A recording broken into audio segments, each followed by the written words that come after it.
Hello people and welcome back to the channel. आज की इस वीडियो में भाई हमारे पास में है the Yamaha FZS FI hybrid and the Yamaha FZS FI non hybrid.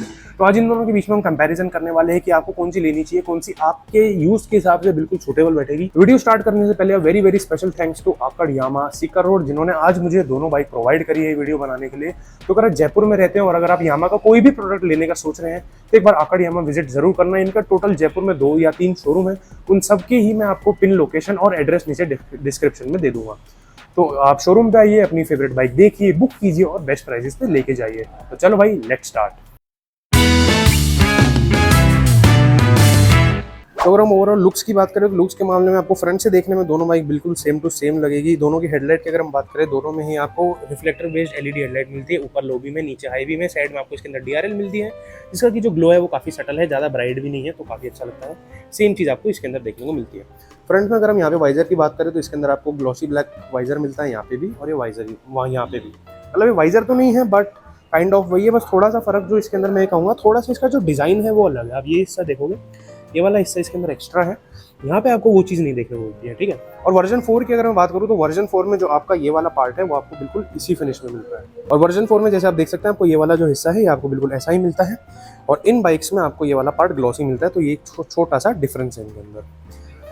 Side से अगर मैं बात करूँ, इसके अंदर आपको बॉडी कलर्ड मिलते हैं, इसके अंदर भी जो इसकी साइड वाला पार्ट है ये आपको बॉडी कलर्ड ही मिलते हैं। दोनों के फ्रंट सस्पेंशन की अगर मैं बात करूँ, दोनों में ही आपको 41 mm के टेलीस्कोपिक फोक्स मिलते हैं देखने में, जो कि काफ़ी बढ़िया है। दूसरी चीज़, अगर इसके फ्रंट मडगार्ड की बात की जाए तो ये भी आपको डुअल टोन में मिलता है। ये वाला पार्ट जो आपको दोनों में सेम मिलता है, और इस वाले हिस्से में आपको बॉडी कलर्ड मिलती है। जैसे यहाँ पे आपको ग्रे मिलता है एंड यहाँ पे भी आपका ग्रे है, बस थोड़ा सा डार्क ग्रे है, जैसे इसके बॉडी कलर आता है सेम टू सेम। दोनों के फ्रंट व्हील की अगर मैं बात करूँ, दोनों में ही आपको सामने 17 इंचेस का अलॉय मिलता है। टायर प्रोफाइल की बात करूँ, 100/80 R17 का टायर आता है इसके अंदर। दोनों में ही आपको फ्रंट में डिस्क मिलती है 282 mm की विद ट्विन पिस्टन कैलिपर। दोनों में ही आपको फाइबर के कैलिपर मिलते हैं, एंड दोनों में ही आपको सिंगल चैनल ABS का ऑप्शन मिलता है। डुअल चैनल ABS आपको दोनों में ही नहीं मिलता है। फ्रंट में अगर हम टैंक की बात करें तो दोनों में ही आपको बिल्कुल सामने से बिल्कुल सेम टू सेम लुक्स मिलती है। इसके अंदर भी आपको ग्लॉसी ब्लैक फिनिश मिलती है with indicator on the tank, और यहाँ पे भी आपको ग्लॉसी ब्लैक फिनिश मिलती है with indicator on the tank. दोनों ही LED इंडिकेटर्स देखने को मिलते हैं। अगर साइड की स्टिकरिंग की बात करूँ तो उसका जो डिजाइन है वो भी आपको सेम मिलता है। इसके अंदर आपको यहाँ पे FZS लिखा हुआ मिलता है, इधर मिलता है आपको यामाहा का लोगो जो 2D वाला आता है इसका, और यहाँ पे कुछ इस तरीके की स्टिकरिंग है जो यहाँ तक कंटिन्यू होती है, और फिर यहाँ से यहाँ पे आप देख सकते हैं नीचे जाती है, और ये वाला भी जो आपका एरिया है ये आपको बॉडी कलर देखने को मिलता है। दूसरी तरफ अगर मैं नॉन हाइब्रिड की बात करूँ, इसके अंदर भी सेम है, यहाँ पे आपको FZS लिखा हुआ मिलता है, और ये स्टिकरिंग जो है आपको यहाँ से लेके यहाँ तक देखने को मिलती है, और इधर से ही नीचे तक जाती है, और ये वाला हिस्सा भी इसके अंदर बॉडी कलर है। तो ये जो इसके पार्ट्स है देखने में आपको दोनों में बिल्कुल सिमिलर देखने को मिलते हैं। दोनों की टैंक की मिडल पार्ट की बात करूँ इस बात की, तो आप इस पार्ट की तो दोनों आपको सेम ही मिलता है, बस थोड़ा सा फर्क है। यहाँ पे आपको ब्लू कोर हाइब्रिड का स्टिकर मिलता है, यहाँ पे आपको ब्लू कोर का स्टिकर मिलता है, क्योंकि इसके अंदर जो है आपकी हाइब्रिड इंजन आपको नहीं देखने को मिलता है। फ्यूल कैप की बात करूँ, दोनों में आपको सेम मिलते हैं, बिल्कुल ऐसी लिड वाली मिलती है जैसे आपको R15M में देखने को मिलती है, बिल्कुल सेम टू सेम। दोनों की फ्यूल कैपेसिटी की बात करूँ, दोनों में ही आपको 13 लीटर का टैंक मिलता है, और अगर इनके रिजर्व फ्यूल की बात करें तो 2 लीटर्स का रिजर्व फ्यूल मिलता है आपको दोनों ही गाड़ियों में। माइलेज की अगर मैं बात करूँ तो उसके अंदर ये थोड़ी सी पीछे रह जाती है इसके कंपैरिजन में, क्योंकि इसके अंदर आपको हाइब्रिड टेक्नोलॉजी मिलती है। इसके अंदर आपको माइलेज मिलेगा अराउंड 55, 58, 60 के आसपास, जो बहुत अच्छे से चलाता है वो 60 के आसपास भी निकाल लेते हैं। तो 55, 58 की रेंज में मैं कहूँगा इसमें मिलेगा। और इसके अंदर आपको इजीली 60 प्लस तो बहुत प्यार से मिल जाएगा, क्योंकि एक भाई ने कमेंट करा था मेरी वीडियो पे कि भाई अभी तक मेरी फर्स्ट सर्विस भी नहीं हुई है और ये भाई मुझे 65 का माइलेज दे रही है। तो 60 to 65 का माइलेज आप बहुत प्यार से इससे निकाल लोगे। कुछ लोग भाई 65 के ऊपर भी चले जाएंगे, क्योंकि हाइब्रिड टेक्नोलॉजी जो यामाहा की बहुत बढ़िया है। मशीनों में भी आपको हाइब्रिड टेक्नोलॉजी मिलती है, और उसके अंदर तो भाई इवन लोग 85, 90 तक का माइलेज निकालते हैं। इसमें भी बहुत अच्छे से निकल जाएगी अगर आप ढंग से प्रॉपर तरीके से ड्राइविंग करेंगे तो। दोनों की चाबी की बात करूँ मैं तो दोनों में आपको बिल्कुल सेम टू सेम चाबी मिलती है, जैसे कि आप देख सकते हो बिल्कुल एज इट इज सेम है, कोई भी दोनों में आपको डिफरेंस नहीं मिलता है। दोनों का की होल की प्लेसमेंट आपको टैंक में मिलती है, और जो ये वाला हिस्सा ये प्लास्टिक का हो गया, वर्जन 4 में रबड़ का आता था। जैसे कि यहाँ पे आप देख सकते हैं ये वाला जो एरिया है ये आपको ऐसे रबराइज्ड मिलता है, बट नई वाली में आपको ये वाला ऐसे हार्ड प्लास्टिक में मिलता है। और जो एक प्रॉब्लम थी भाई यहाँ FZS में कि इसके अंदर टैंक पैनल की दिक्कत आती थी, तो वो चीज़ अब यहाँ पे मेरे हिसाब से फिक्स हो गई होगी 90%, क्योंकि यहाँ पे आप देख सकते हैं आपको एक ऐसे शेडो में दिखेगा, एक बड़ी सी क्लिप दे दी यहाँ पे यामाहा ने, जिससे कि ये वाला हिस्सा जो है ये काफ़ी स्टडी रहता है, ये ऐसा प्रेस नहीं होता अंदर जो पहले होता था इस वाले हिस्से से। तो वो चीज़ फिक्स हो गई। ये हाइब्रिड में भी बिल्कुल ऐसा मिलता है, और नॉन हाइब्रिड में भी आपको सेम मिलता है। वहीं पे अगर हम FZS वर्जन 4 की बात करें तो इसके अंदर आपको यहाँ पे अभी स्क्रू ही मिलता है, और हाँ, साइड में स्टिकरिंग की बात करूँ तो इसके अंदर आपको यहाँ पे बॉडी कलर नहीं मिलता है पार्ट, एंड यहाँ पे आपको कुछ इस टाइप की स्टिकरिंग मिलती है वर्जन 4 का बैजिंग। उसके अंदर ऐसा कुछ भी नहीं है, आप जैसे साइड में देख सकते हैं, आपको बस एक नीचे जो सीधी लाइन है वो नीचे तक जो कंटिन्यू होती है वैसी मिलती है। दोनों के हैंडल बार की बात करें तो ओवरऑल जो डिज़ाइन है हैंडल बार का, जो फिजिकल डिज़ाइन है वो आपको दोनों में सेम मिलता है, बिल्कुल as it is same to same handle bar है। जो थोड़ा सा डिफरेंस है वो ये है कि यहाँ पे आपको कुछ भी ऐसा यामा लिखा हुआ नहीं मिलता, यहाँ पे आपको ऐसे यामा लिखा हुआ मिलता है। और जो सामने वर्जन 4 खड़ी है उसके अंदर भी आपको बिल्कुल ऐसा ही डिज़ाइन मिलता है, उसके अंदर भी आपको यहाँ पे यामा लिखा हुआ नहीं मिलता है। अगर इसे कंट्रोल बटन्स की बात करूँ तो लेफ्ट साइड में यहाँ पे आपको इधर पीछे हाई बीम लो बीम पास लाइट का स्विच, यहाँ पे आपको मिलता है इसके हैजार्ड लाइट का स्विच। देन यहाँ पे आपको बटन्स मिलते हैं for controlling it's instrument cluster, नीचे है आपका यहाँ पे इंडिकेटर के स्विच, और नीचे आपको मिलता है हॉर्न की आवाज़ सुना देता हूँ मैं आपको एक बार। काफ़ी अच्छा खासा लाउड हॉर्न है, सिंगल हॉर्न आता है, उसकी प्लेसमेंट आपको मिलती है यहाँ पे, ये रहा आपका horn, this is your horn, यहाँ पे मिलता है आपको इसका हॉर्न, ठीक है। यहीं पे अगर हम इस नॉन हाइब्रिड की बात करें तो इसके अंदर भी आपको सिंगल हॉर्न आता है, जैसे कि आप यहाँ पे देख सकते हैं। लेफ्ट साइड में हाई बीम लो बीम पास लाइट का स्विच, यहाँ पर टर्न इंडिकेटर और हॉर्न, इसमें भी आपको बिल्कुल सेम हॉर्न मिलता है, तो सुनाने की जरूरत नहीं है। क्लच की बात करूँ तो इसका काफ़ी सॉफ्ट क्लच है और यहाँ पे आपको ग्रिप काफ़ी अच्छी देखने को मिलती है। हाइब्रिड की बात करें, क्लच इसका भी काफ़ी सॉफ्ट है। दोनों में ही आपको स्लिपर एंड असिस्ट क्लच वगैरह ऐसा कोई भी फीचर नहीं मिलता है, तो मतलब ठीक है, वैसे तो कंप्यूटर है, खैर इतना फर्क नहीं पड़ता, बट ओके। हालांकि इसमें ज़्यादा फर्क पड़ता है क्योंकि क्लच आपको ज़्यादा दबाना पड़ता है, क्योंकि आप सिटी में चलाते हैं तो होना चाहिए था बट नहीं है। सो ये सारी डिफरेंस है। राइट साइड में इसके अंदर आपको जो इसका किल स्विच है और स्टार्ट स्विच है एक में इंटीग्रेटेड देखने को मिलता है। नीचे ऑटो स्टार्ट स्टॉप का जो आपका फीचर आता है उसका बटन है। राइट साइड में सिर्फ आपको किल स्विच मिलता है और नीचे आपको इग्निशन वाला बटन मिलता है। नॉन हाइब्रिड में इसके अंदर आपको हैजार्ड लाइट का फंक्शन जो है वो अभी भी यामा ने नहीं दिया है, वो आपको सिर्फ हाइब्रिड में ही देखने को मिलता है। रियर व्यू मिरर की अगर मैं बात करूँ, दोनों के रियर व्यू मिरर आपको बिल्कुल सेम मिलते हैं, छोटे छोटे से, ज़्यादा कोई डिफरेंस है नहीं। मुझे ये रियर व्यू मिरर बिल्कुल पसंद नहीं है क्योंकि बहुत छोटे लगते हैं यार देखने में। इसके अंदर आप थोड़ा सा भी अगर कंधा लेते हो रेफरेंस के लिए तो फिर इसके अंदर जो एरिया है, व्यूइंग एरिया है, वो थोड़ा कम हो जाता है। हालांकि लोग इंडिया में लगाते नहीं है बट इनको लगाया करो यार, these are very important. Right side की बात करें तो ये आपका इसका एक्सीलेटर काफ़ी अच्छा है, काफ़ी हल्का, एक छोटी सी क्लिक सी आवाज़ आएगी आपको इसके अंदर, पता नहीं है माइक मारी होगी कि नहीं। दूसरी चीज़ जो इसका फ्रंट ब्रेक है उसकी भी आपको यहाँ पे क्लिकिंग अच्छी मिलती है। इसका फ्रंट ब्रेक का रिजर्वोयर सेम चीज़ यहाँ पे मिलती है, इसके अंदर भी वो क्लिकिंग वाली साउंड है और यहाँ पे भी आपको बढ़िया सी क्लिक मिलती है फ्रंट ब्रेक लेवर में इसके, और ये इसका फ्रंट ब्रेक का ऑयल रिजर्वोयर। अब बात करते हैं भाई दोनों के इंस्ट्रूमेंट क्लस्टर के बारे में। पहले बात करते हैं नॉन हाइब्रिड में। नॉन हाइब्रिड में आपको बेसिक वाला मिलता है, आप इसको ऑन करेंगे यहाँ पे हाई बड़ी लिखा हुआ आएगा और इस तरीके से ये लोड होएगा। ऊपर की बात करें, यहाँ पे आपको इसके अंदर गियर शिफ्ट इंडिकेटर मिलता है। लेफ्ट साइड में आपको यहाँ पे इसके अंदर आपको न्यूट्रल, ट्रैक्शन कंट्रोल और इंजन चेक लाइट मिलती है। राइट साइड में आपको इसके अंदर इंडिकेटर की लाइट मिलती है, हाई बीम एंड एबीएस की लाइट मिलती है। अब इसके अंदर आप चाहे लेफ्ट इंडिकेटर जलाओ चाहे आप इसके अंदर राइट इंडिकेटर जलाओ, एक ही तरफ लाइट जलती है, ठीक है। अगर इसके इंस्ट्रूमेंट क्लस्टर की बात करें तो इसके अंदर ऊपर आपको देखने को मिलता है टाइम, यहाँ पे आते हैं इसके वाई कनेक्ट ऐप के आइकन्स, ये आपका RPM meter, this is your fuel gauge, speedometer. उसके बाद में यहाँ पे आपकी इन्फॉर्मेशन डिस्प्ले करता है, सिलेक्ट बटन दबाने से ये चेंज होती है। तो ये इसका odometer. Then we have trip 1, trip 2, fuel economy trip पे आपकी, उसके बाद में आपकी इंस्टेंटेनियस फ्यूल इकोनॉमी की, जब आप बाइक को प्रेजेंटली चला रहे हैं तो कितनी इकोनॉमी दे रही है, ये आपकी एवरेज। अगर आपको इसको चेंज करना है तो आप सिलेक्ट बटन को लॉन्ग प्रेस करोगे, यहाँ पे चेंज हो जाएगी। फिलहाल 31 दिखा रहा है, शोरूम पीस है तो इसके अंदर कुछ नहीं कर सकते। फिर ये आपकी एवरेज स्पीड, और ये आ गया और ये है आपका ट्रैक्शन कंट्रोल स्टेटस की ऑन है या ऑफ है, और ये आ गया आपका वापस से ओडोमीटर। तो ओवरऑल कुछ ऐसा है। नीचे यहाँ पे आपको यामा का लोगो मिलता है और यहाँ पे दो बटन है, एक है सिलेक्ट और एक है रीसेट। रीसेट से आप पीछे जा सकते हैं, सिलेक्ट से आप आगे जा सकते हैं, और सिलेक्ट को अगर आप किसी भी उस पर लॉन्ग प्रेस करके रखोगे ओडोमीटर के अलावा तो जो है आपका ये रीसेट हो जाएगा, ठीक है। तो ओवरऑल देखा जाए इसका इंटरफेस भी काफ़ी अच्छा है, आपको काफ़ी मिनिमलिस्टिक सा मिलता है, ज़्यादा कुछ नहीं है। हाँ, इसके अंदर गियर पोजीशन इंडिकेटर नहीं आता, बाकी सारी जो इसके अंदर वाई कनेक्ट ऐप के आइकन्स है वो सब आते हैं, और आप इससे कुछ म्यूजिक, नेविगेशन है वो सारा कुछ भी आपको इसके अंदर नहीं मिलता है। वहीं पे अगर हम TFT डिस्प्ले की बात करें हाइब्रिड की, तो इसको आप ऑन करोगे, सबसे पहले आपको यहाँ पे ऐसी यामा लिखा आता है और ऐसी एनिमेशन सी आती है जो कि काफ़ी अच्छी लगती है देखने में। ओवरऑल देखा जाए यहाँ पे ऊपर आपको आता है यामा का लोगो, लेफ्ट साइड में लेफ्ट इंडिकेटर, हाई बीम और आपके ऑटो स्टार्ट स्टॉप की लाइट, और नीचे न्यूट्रल की लाइट आती है। राइट साइड में इसके अंदर आपको राइट इंडिकेटर, इंजन लाइट और उसके नीचे ABS की लाइट आती है। ट्रैक्शन कंट्रोल की जो लाइट है वो आपको इसकी स्क्रीन के अंदर ही देखने को मिलती है। इसको ऑन करते हैं ज़रा, ये देखो काफ़ी सुंदर सा लगता है देखने में। तो कुछ इस तरीके का आपको इसके अंदर इंस्ट्रूमेंट क्लस्टर मिलता है। यहाँ पे है आपका RPM meter, speedometer, fuel gauge, ऊपर आता है टाइम। फिर इस वाले एरिया में जो आपका ये वाला एरिया है, यहाँ पे आपको इसके वाई कनेक्ट ऐप के आइकन्स देखने को मिलते हैं। ये आपका गियर पोजीशन इंडिकेटर, जो बहुत लोग कह रहे थे कि भाई वर्जन 4 में नहीं है, तो भाई यहाँ पे आपको हाइब्रिड में यामा ने दे दिया है। और ये दो नीचे जो स्क्रीन है, ये दोनों ये बिल्कुल सेम इन्फॉर्मेशन दिखाती है। इसको आप इस वाले बटन से कंट्रोल कर सकते हैं। अगर आप ऊपर वाला दबाओगे तो लेफ्ट वाली चेंज होगी, ओडो, ट्रिप 1, ट्रिप 2, फ्यूल की ट्रिप, फ्यूल इकोनॉमी ट्रिप पे, फिर ये आपका इंस्टेंटेनियस फ्यूल इकोनॉमी जब आप चला रहे हैं कितनी है, ये आपका average fuel, then average speed, उसके बाद में ट्रिप टाइम कि आपकी ट्रिप को कितना टाइम हो गया, उसके बाद में वापस से ओडोमीटर। जो आपकी राइट वाली है उसके अंदर भी सेम चीज़ है, सेम ही चीज़ें दिखाएगा, देख सकते हैं ट्रिप टू, ट्रिप फ्यूल, फिर instantaneous fuel economy, average fuel, average speed, trip time, फिर वापस से ओडोमीटर आ गया। ठीक है, तो आप इनको दो उस पर सेट कर सकते हैं, आपकी मर्जी। और ट्रैक्शन कंट्रोल का जो आपको स्टेटस है वो यहाँ पे दिखाएगा। अब इसके अंदर इसकी जो थीम है आप उसको भी बदल सकते हो, इसका जो थीम है उसको भी आप चेंज कर सकते हो। उसका एक क्विक तरीका ये है कि आप इस वाले जो बटन है उसको लॉन्ग प्रेस करके रखोगे तो आपकी इसका ऐसे करके थीम भी चेंज हो जाएगा। तो ये काफ़ी अच्छा लगता है, ये काफ़ी मिनिमलिस्टिक सा है। बाकी मेरे को पर्सनली तो ये वाला ज़्यादा बेटर लगता है। ठीक है, अब चलते हैं इसकी सेटिंग्स के अंदर। तो सेटिंग्स में जाने के लिए आपको ये वाला बटन दबाना है, इससे आप इसकी सेटिंग्स में चले जाएंगे। तो सबसे पहले यहाँ पे है इसका म्यूजिक सेटिंग, इसको आप दबाओगे, आप अपनी वॉल्यूम वगैरह पॉज प्ले आगे पीछे करना, ये सारे काम आप इसके अंदर कर सकते हैं। उसके बाद में नीचे जाएंगे आप नेविगेशन पे, तो आपकी ऐप कनेक्ट होगी तब इसके अंदर आपको दिखाता रहेगा राइट लेना है, लेफ्ट लेना है, क्या करना है। और साइड में भी आपकी इसके अंदर इन्फॉर्मेशन आती रहेगी, आपकी स्पीड वगैरह, गियर पोजीशन, वो सारी चीज़ें आपको इसके अंदर देख सकते हो। तो ऐसे दो उसके अंदर डिवाइड हो जाती है ये।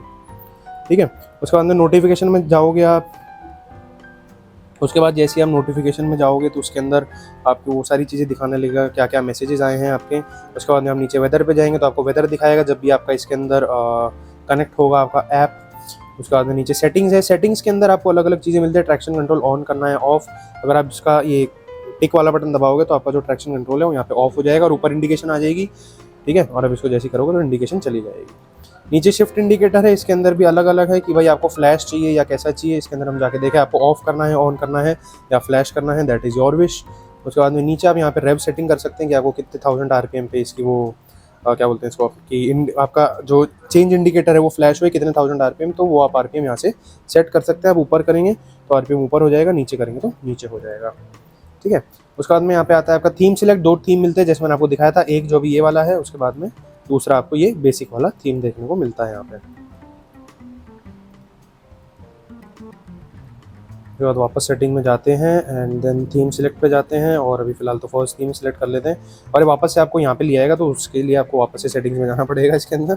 ठीक है, एंड थीम सिलेक्ट हो गया। उसके बाद में आती है डिस्प्ले सेटिंग। इसके अंदर भी फर्क होता है, डे के हिसाब से चाहिए आपको, नाइट के हिसाब से। मेन तो इसके अंदर ब्राइटनेस का फर्क होता है। तो ब्राइटनेस से जो मेरा मतलब है, एक्चुअली ब्राइटनेस नहीं, इसका कलर की बात कर रहा था मैं। तो देखो, जैसे ही जब नाइट होगा ना तब आपका जो पीछे वाला बैकग्राउंड है ये ब्लैक रहेगा, और जैसे ही अगर आप इसकी सेटिंग चेंज करते हो, जैसे हम सेटिंग्स में जाके अगर हम इसका नीचे we go to display settings और यहाँ पे जाके अगर हम इसको डे कर देते हैं तो फिर ये पीछे जिसका जो बैकग्राउंड है वो वाइट हो जाएगा। ठीक है, तो ये मतलब था मेरा ब्राइटनेस से, ये नहीं कि वो कम ज़्यादा हो जाएगा, बट वाइट और ब्लैक ये फ़र्क पड़ेगा। ओके, क्लॉक इसके अंदर आप चेंज कर सकते हो। टाइम एडजस्टमेंट कैसे करना है आपको, अगर आप इसको ऐसे दबाओगे तो आप मैनुअली भी इसको एडजस्ट कर सकते हैं। जैसे अभी इसके अंदर टाइम गलत है वो आप एडजस्ट कर सकते हैं, इसके ऊपर आप क्लिक करोगे तो ऐसे करके इसके अंदर आर वगैरह जो है चेंज होता रहेगा। जैसे कि अगर मैं आपको अभी सेट करके दिखाऊँ तो अभी फ़िलहाल हो रहे हैं 11:48। ठीक है, तो मैं इसके अंदर यहाँ पे इजीली इसको सेट कर सकता हूँ 11 और इस 11 एंड ठीक है, इसको मैं यहाँ से क्लिक करूँगा एंड 48 हो रहे हैं। सो इट इज़ 48 49 हो गया अब, सो 49। ठीक है, इसको आप नीचे जाइए, ओके कीजिए एंड ये आपका क्लॉक सिलेक्ट सेट हो गए, जैसे कि आप देख सकते हो। एक तरह से मैंने आपको वो भी बता दिया। इसके अंदर यूनिट की बात करें तो इसके अंदर आप चेंज कर सकते हो, किलोमीटर की आपको यूनिट क्या रखनी है। फ्यूल आपको कैसे देखना है, आपको प्रॉपर किलोमीटर देखने की, भाई 50 का एवरेज दे रही है, कितने का दे रही है, या फिर आपको पॉइंट वाला सिस्टम में देखना है जैसे यामा के अंदर डिफॉल्ट आता है। तो नीचे आप टेम्परेचर भी सेट कर सकते हो, आपको डिग्री सेल्सियस में देखना है या फ़ारेनहाइट में देखना है। तो काफ़ी सारे फीचर्स मिलते हैं भाई इसके अंदर, और इन्फॉर्मेशन रीसेट जो भी है ये खैर आपके काम का नहीं है, ये सारा जो है आपका जो सर्विस सेंटर होगा वो सारी चीज़ें देखेगा। तो वही ओवरऑल देखा जाए तो काफ़ी बढ़िया आपको मिलता है। देख सकते हैं आप लेफ्ट राइट वाला सिस्टम इसके अंदर दे दिया है, और इसकी क्लिक बड़ी अच्छी है। ये देखो, ये बड़ी सेटिस्फाइंग सी क्लिक मिलती है। तो ओवरऑल जो स्विच की क्वालिटी है वो मेरे को इसके अंदर बहुत बढ़िया लगी as compare to our non hybrid one. Seat की अगर मैं बात करूँ, बिल्कुल सेम सीट मिलती है। कुशनिंग आपको डिसेंट अमाउंट ऑफ मिलती है इसके अंदर, कोई दिक्कत उसके अंदर है नहीं। बहुत बढ़िया सीटिंग आपको इसके अंदर देखने को मिलती है, दोनों में ही बिल्कुल सेम टू सेम है। ग्रैब रेल की बात करें, दोनों में आपको सेम मिलता है, एकदम बल्कि सा ग्रैब रेल मिलता है, जिससे कि वो जिनका लुक है वो काफ़ी अच्छा खासा एनहेंस हो जाता है। एक बार मैं आपको पीछे से वो दिखाता हूँ, तो पीछे से आप देखोगे कुछ इस तरीके का लुक आता है। दोनों में ही आपको सेम चीज़ें मिलती है, दोनों में आपको LED turn indicators, LED tail light, और एक छोटा सा फर्क है कि इसके अंदर जो यहाँ पे आपको है एलईडी लाइट मिलती है। अब आपको इसके अंदर नॉन हाइब्रिड में भी यहाँ पे नीचे एलईडी मिलती है, एंड यहाँ पे इसके अंदर भी आपको एलईडी लाइट मिलती है नंबर प्लेट की जगह पे। पीछे आपको मिलते हैं इसके रियर रिफ्लेक्टर्स, और साइड रिफ्लेक्टर्स भी इसके अंदर आपको पीछे देखने को मिलते हैं, जो कि है यहाँ पे। ठीक है, टायर अगर मैं बात करूँ तो टायर अगर आपको दोनों में ऐसा मिलता है, मतलब मीडियम सी लेंथ है और ब्रॉडनेस काफ़ी अच्छी, जिससे चौड़ाई काफ़ी बढ़िया हो जाती है इसकी, तो बल्कि लुक मिलता है इसके अंदर आपको पीछे से, so no problem at all. Rear wheel की बात करें तो दोनों में ही आपको पीछे R17 का व्हील मिलता है, और टायर प्रोफाइल की बात करें दोनों में आपको 140/60 R17 का टायर मिलता है दोनों में ही, दोनों के अंदर आपका सेम है। दोनों के रियर ब्रेक की बात करें दोनों में आपको 220 mm की disc with single piston caliper मिलता है, दोनों में ही डुअल चैनल एबीएस नहीं आता है, सिर्फ ट्रैक्शन कंट्रोल है, तो उससे कंफ्यूज मत होना आप लोग कि वो पीछे वाली रिंग डुअल चैनल एबीएस की नहीं भाई। जो साइलेंसर है उनका जो डिजाइन है ओवरऑल, और जो प्लास्टिक वगैरह इसके ऊपर जो एक्स्ट्रा पार्ट्स लगे हुए हैं वो आपको बिल्कुल सेम मिलती है, जैसे कि आप देख सकते हैं it is exactly the same, और वहाँ पे भी आपको बिल्कुल सेम देखने को मिलती है।